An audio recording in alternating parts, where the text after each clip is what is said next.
আসসালামু আলাইকুম। আপনারা যে যেখান থেকে এই মুহূর্তে ভিডিওটি দেখছেন, আপনাদের সকলকে পরন্ত বিকালের শুভেচ্ছা জানাচ্ছি।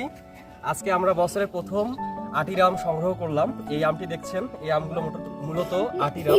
এগুলো আকারে কিছুটা ছোট আকৃতির হয়ে থাকে, দেখা যায় 7 থেকে 8টি আম একসাথে হয়ে থাকে। মূলত আমরা এই আমগুলো বিক্রি করি না, এগুলো আমরা সবাই মিলে, আমাদের পাড়া প্রতিবেশী, আমরা পারিবারিকভাবে সবাই এই আমগুলো ভক্ষণ করে থাকি। তবে এই আমগুলো স্বাদ এবং গুণে অতুলনীয়, যার কারণে এই আমগুলোর চাহিদা অনেক বেশি। এবং আমার আশেপাশে অনেক ছোট বাচ্চা দেখছেন, তারা সবাই বিপুল আগ্রহ নিয়ে এই আমগুলো খাওয়ার জন্য অপেক্ষা করছে।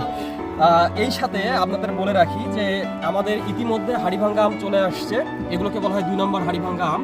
এগুলো কিন্তু গাছ পাকা আম, দেখতে পাচ্ছেন স্ক্রিনে। আমগুলো কিন্তু পাকা, এই আমগুলো কিন্তু হচ্ছে পাকা।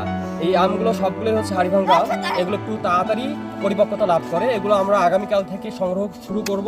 আজকে প্রথম আমরা এই আমগুলো সংগ্রহ করেছি, আগামীকাল থেকে আমরা আরো বৃহৎ পরিসরে এই আমগুলো সংগ্রহ শুরু করব। সেই সাথে আপনাদের সকলকে আমাদের বাগান থেকে আম সংগ্রহের আহ্বান জানিয়ে আজকের মতো এখানে শেষ করছি। আল্লাহ হাফেজ।